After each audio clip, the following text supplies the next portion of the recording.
All that work, and the only thing I was able to get in was a fist, but that's filming for you.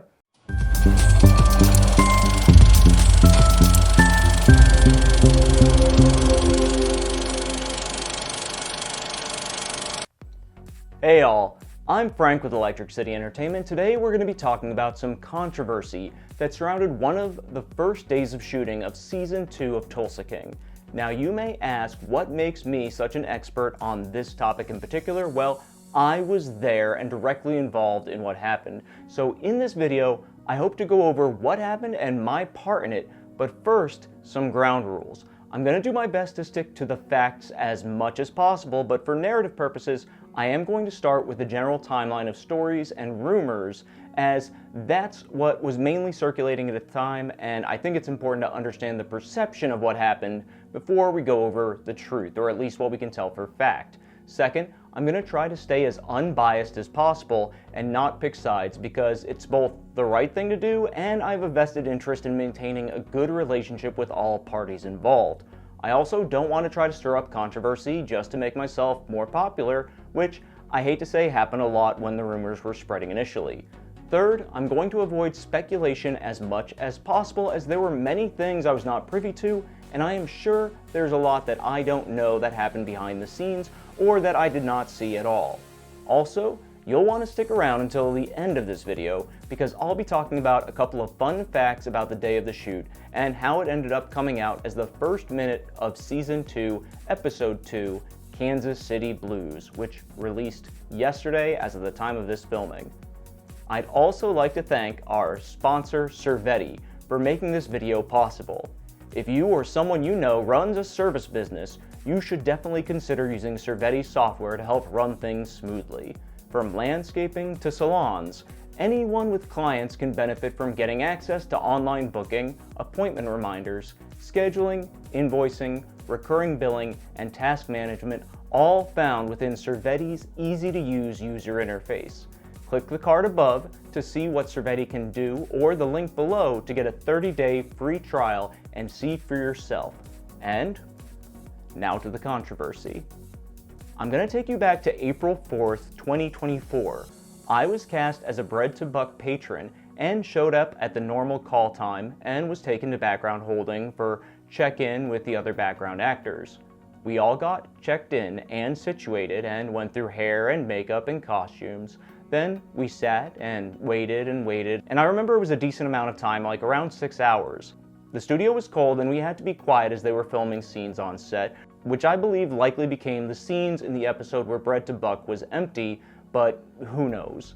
Now this may sound rough, but really it's not too abnormal for background to be waiting for hours, and waiting 12 hours is not uncommon without being used at all. So the temperature also in holding is rarely comfortable and almost always is set a little bit too hot or a little bit too cold. Eventually they brought us in and started setting up around the casino. I started near the blackjack tables and they started blocking the scenes, which is where they put people in place and start setting things in motion to see how the shots are going to look before they put the main cast in. They move me around a few times and try a few crosses across the camera, and then we film a little bit before we break for lunch. Now, lunch was not great, but I have had worse. The main dish was a pasta with a cream sauce and smoked brisket, and I have no idea what they were thinking when they decided that was a good idea, but as an Italian, I took it as a personal attack. After lunch though, different groups were called in, and I was called in a little earlier than expected for new blocking. I was put in one of the stalls and we finished filming the scenes for the day. Stallone was there, but basically either stayed in his trailer until he was needed or he skulked around the back of the set away from all the extras. Not unlike Batman, he would swoop in just when he was needed for a shot, then he would disappear again. He really spent very little time around the set and definitely avoided contact with anybody except for a few higher-ups in the crew. The day ended, and as far as I was concerned, nothing seemed off.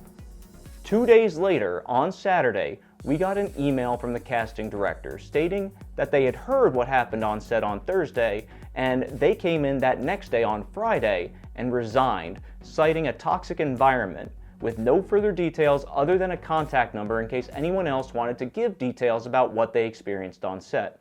Now at this point, I was confused, as I had clearly missed something, and as far as I could remember, there wasn't any gossip on the way to the parking lot that would explain the email, which, if you know actors, there's going to be gossip if something juicy happened. Luckily for me, news travels fast on set, and I was spending the entire next week on another set that just happened to have a few people who were there as well that day. This is when the rumors were in full effect, and I have to stress here, rumors. The rumors were the following. On the day we were shooting, Stallone and a director were fed up with how ugly and old all the extras were. So much so that he got up and started yelling at one of the extras directly, saying and joking with the director about how the extras were fat, ugly, old, disabled, basically anything terrible you could think of was going around as the rumor, and that Stallone wanted to be surrounded instead by sexy, young, beautiful women. Now, there were lots of variants of these rumors, but the gist was Stallone berated one or more extras and made sexist comments, and some of the rumors were more outlandish than others. I can tell you for a fact, at least one other background actor that I talked to had a tweet go viral where they restated these allegations, but they admitted that they had just heard allegations from someone else and did not actually hear them themselves. Several articles reported on the controversy, including Variety, TMZ, and The Hollywood Reporter. Now, these claims, as far as I have read from articles, were largely denied or downplayed by the studio in terms of what happened, stating something to the effect of there was a miscast for extras and that they had said they preferred a young and hip 25 to 35-year-old cast.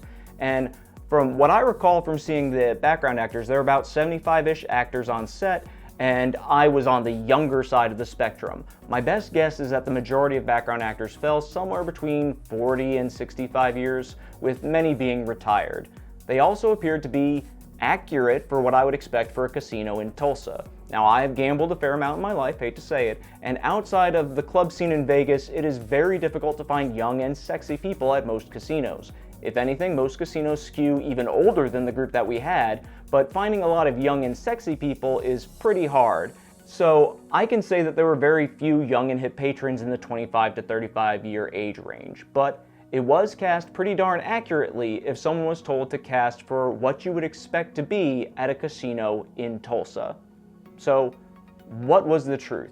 Well, after a few more sets and a lot of discussions with nothing but rumors, I was able to find one extra who did claim that he directly heard what Stallone said, and that he, yes, did say some disparaging remarks about one extra and the general look of extras on the set, and according to him, the way it was said was to either a director or another higher up on the crew, and not directly at any background actor, but in his opinion, that it was just said loud enough on purpose so that some background actors would be able to overhear it.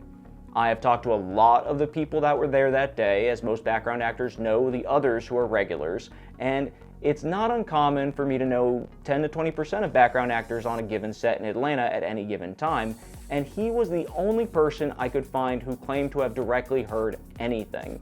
Also, keep in mind this is the very definition of hearsay, and I cannot corroborate this any further than this is what some guy told me he heard, which is not very strong proof. But it also did not go against anything that I can corroborate in terms of what happened that day, in terms of what I saw, so who really knows? Now, you may be saying, Frank, you told me you were involved in this, and this doesn't sound like you were involved at all. Well, I'm getting to that part, because I was involved without even knowing it, and I didn't really realize it until days afterwards, and only on a deeper reflection on a small detail that I didn't know the significance of that day. Now, many of the disparaging statements seem to have been targeted at one actor in particular. They were larger and had a disability and walked with a cane, and after lunch we were getting ready to go back on set, and a production assistant came through the extras and grabbed me, two women, and another man and started taking us into the set with a different block of extras that were shooting, since they split up between two main groups shooting at different times. As we were lining up to go back on set, the extra with a disability also lined up with us because it was their group that they were in originally, and they didn't want to get left behind. The PA went up to him and politely talked to them and explained that they weren't going to be needed for this part of the shoot and that they could sit back down. The actor was a little confused and concerned, but didn't argue, sat down pleasantly and waited in holding in case he was needed later. I remember this happening very clearly, as I thought it was a bit odd and I didn't know what it really meant until much later. We were being picked to replace him in the scene. That day he didn't know what happened, but later it did get round that it was likely related to the comments that were allegedly said. And now for the fun facts about the episode. So this episode was actually the first one of this season with a large number of extras in terms of the date it was filmed. The first episode actually was filmed probably mostly the day afterwards, and the previous season was all filmed in Tulsa, so this was the first time they've actually moved to Atlanta for filming. And in the first episode, you can actually briefly see two of my actor friends, Cassandra Dawn and Dylan Michael Swan. You all probably didn't care as much as I do, but at least some of you are probably asking, hey, where can I see you in this episode? Well, if you go to about the 2-minute and 47-second mark, if you look in the upper right corner, you can not only see the booth we were sitting at, but you can make out my entire right fist. Yep, that's right. All that work, and the only thing I was able to get in was a fist, but that's filming for you. Either way, I'm not going to get upset, especially since you all have been watching to the end of this video, and because of that, I want to say a big thank you. If you want to keep seeing high quality videos like these, please like and subscribe to the channel to help us grow, and a big thanks to Servetti.com for the sponsorship. I'll see you in the next one.